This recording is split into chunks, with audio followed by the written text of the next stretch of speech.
High বন্ধুরা, আজকে recipe রান্না করছি ফুলকপি আর আলু মটরশুঁটি দিই আর টমেটো দিয়ে রেসিপি। একটা নিরামিষ তরকারি রান্না হচ্ছে। তা চলুন আপনারা আমার সাথে থাকুন, দেখবেন আমার রেসিপি রান্না। তো চলুন বন্ধুরা আমার রান্নাঘরে।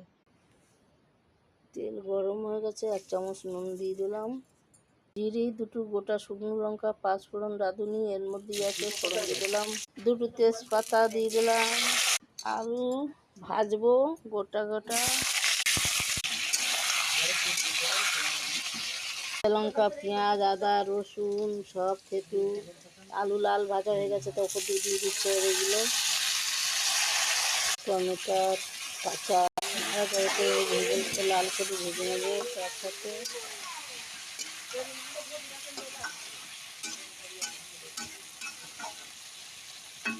দিয়ে দিলাম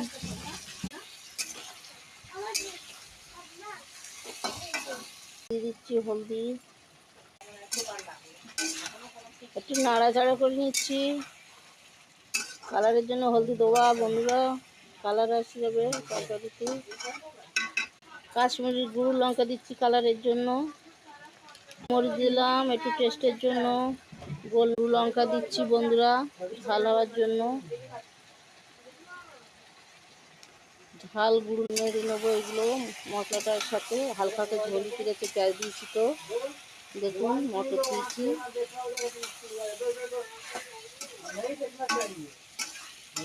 ধনিয়ার গুঁড়ো দিয়ে দিচ্ছি, গুঁড়ো তরকারির মধ্যে দিয়ে দিলাম, একটু নাড়াচাড়া করে নেবো বন্ধুরা।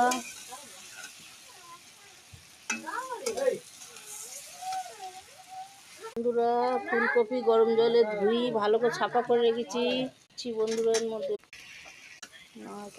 সবজি হয়ে গেছে, তো আমি আস্তে আস্তে করে নাড়াচাড়া করে নেবো। এগুলোকে তলায় দেবো, তলারগুলো উপরে নিয়ে আসবো বন্ধুরা। 1 চামচ আগে নুন দিয়ে দেওয়া হয়ে গেছে, আরও 1 চামচ দিয়ে দিচ্ছি। কপিগুলো গালিয়ে নিয়ে আসবে এই নুনটা দেওয়ার পরে, আর একটু দিয়ে দেবো। নিরামিষ তরকারিটাই চিনি দিয়ে দেবো, চিনি দিলে কপির গ্যাসটা চলে যাবে, কালার নিয়ে আসবে। নাড়াচাড়া নাড়াচাড়া করা হয়ে গেছে, ভালো করে কষিয়ে নিয়েছি, থালা চাপা দিয়ে আমি চাপা দিয়েছিলাম, হয়ে গেছে তরকারিটা। দেখি দেবো তরকারি তৈরি হয়ে গেছে আমার, এখানে দেখতে পাচ্ছেন সব গলে গেছে,